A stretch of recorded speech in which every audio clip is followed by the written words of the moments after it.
കേന്ദ്ര സർക്കാരിന്റെ കിസാൻ സമ്മാൻ നിധി ധനസഹായം വാങ്ങുന്ന കർഷകർ ശ്രദ്ധിക്കുക. നമുക്ക് പുതുവത്സരത്തിലെ 2000 രൂപയുടെ ധനസഹായം 19ാമത്തെ ഗഡുവിന്റെ വിതരണം നടക്കും. ഫെബ്രുവരി മാസത്തോടെയായിരിക്കും ധനസഹായം ബാങ്ക് അക്കൗണ്ടിലേക്ക് ട്രാൻസ്ഫർ ചെയ്യുന്നത്. ഇനി അത് മാത്രമല്ല, നമുക്ക് അതിനു മുൻപ് തന്നെ യൂണിയൻ ബഡ്ജറ്റിലൂടെ ഏറ്റവും നിർണായകമായ തീരുമാനങ്ങൾ സാധാരണക്കാരായിട്ടുള്ള കർഷകർക്ക്, ചെറുകിട കർഷകർക്ക് ഈ ആനുകൂല്യത്തിന്റെ പരിധി ഉയർത്തുമെന്നും പ്രധാന റിപ്പോർട്ടുകൾ വരുന്നുണ്ട്. 3 ഗഡുക്കളിലൂടെ ഒരു വർഷം 2000 രൂപ വീതം ലഭിച്ച് അങ്ങനെ 6000 രൂപയാണ് നമുക്ക് ലഭിക്കുന്നത്. ഇത് 4 ഗഡുവാക്കി ഉയർത്തി 2000 രൂപ വീതം അങ്ങനെ മൊത്തത്തിൽ 8000 രൂപ പ്രതിവർഷം ലഭിക്കുന്ന തരത്തിലേക്ക് ഈ തുക വർദ്ധിപ്പിച്ചേക്കുമെന്നുള്ള റിപ്പോർട്ടുകൾ ഈ സമയത്ത് വരികയാണ്. കർഷകരെ സംബന്ധിച്ചിടത്തോളം ഇത് ചെറിയൊരു ആനുകൂല്യം മാത്രമാണ്. അതുകൊണ്ട് തന്നെ ഇവർക്ക് ഇത് സാധാരണഗതിയിൽ എന്തെങ്കിലുമൊക്കെ ചെറിയ ആവശ്യങ്ങൾക്ക്, കാർഷിക സംബന്ധമായ ആവശ്യങ്ങൾക്കോ മറ്റ് ആവശ്യങ്ങൾക്കോ ഇത് വിനിയോഗിക്കാൻ സാധിക്കുമായിരുന്നു. അപ്പോൾ ഈ തുകയിൽ ചെറിയൊരു വർധനവ് ഏർപ്പെടുത്തുന്നതോടുകൂടി തന്നെ ചെറിയൊരു ആശ്വാസം കർഷകർക്ക് ലഭിക്കുന്നു എന്നുള്ളത് ഇതിൻ്റെ ഏറ്റവും വലിയൊരു സവിശേഷതയാണ്. നിലവിൽ നമ്മൾ ഈ ഒരു തുക തിരിച്ചടയ്ക്കേണ്ട ആവശ്യമൊന്നുമില്ലാതെ സൗജന്യമായിട്ട് നമുക്ക് നൽകുന്ന ആനുകൂല്യമാണ്.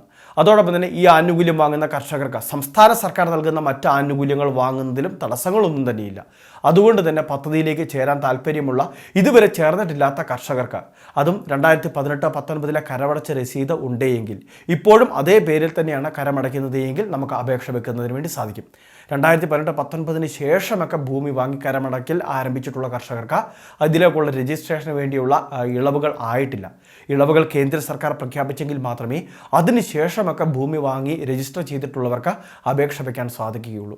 ഇനി അത് മാത്രമല്ല, കർഷകർക്ക് ലഭിക്കുന്നത് 2025 ജനുവരി മാസം മുതൽ കർഷകർക്ക് വേണ്ടി കേന്ദ്ര സർക്കാർ പ്രഖ്യാപിച്ചിരിക്കുന്ന സ്പെഷ്യൽ ലോൺ ഓഫറിനും തുടക്കം കുറിക്കും. കിസാൻ ക്രെഡിറ്റ് കാർഡ് വായ്പാ പദ്ധതി, കാർഷിക വായ്പാ പദ്ധതി.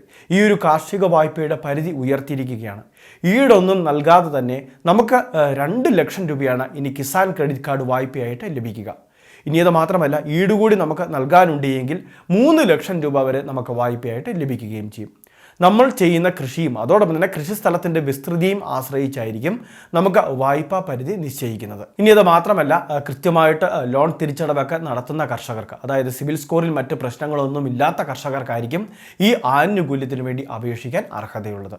നിലവിൽ ഇതിനു വേണ്ടി തന്നെ നമ്മുടെ നാഷണലൈസ്ഡ് ബാങ്കിൽ എത്തിച്ചേർന്ന, നമ്മളുടെ ആധാർ, തിരിച്ചറിയൽ കാർഡ്, പാൻ കാർഡ് എന്നിവയുമായിട്ട് എത്തിച്ചേർന്ന, നമ്മളുടെ സിവിൽ സ്കോർ ജനറേറ്റ് ചെയ്ത് അല്ലെങ്കിൽ സിവിൽ സ്കോർ ഒന്ന് പരിശോധിച്ച് മറ്റ് തടസ്സങ്ങളില്ല എങ്കിൽ ബാങ്ക് അധികാരികൾ, ഉദ്യോഗസ്ഥർ പറയും നമുക്ക് ബാക്കി കാര്യങ്ങൾ ചെയ്തു കൊള്ളാൻ, കിസാൻ ക്രെഡിറ്റ് കാർഡിന് വേണ്ടിയുള്ളത്.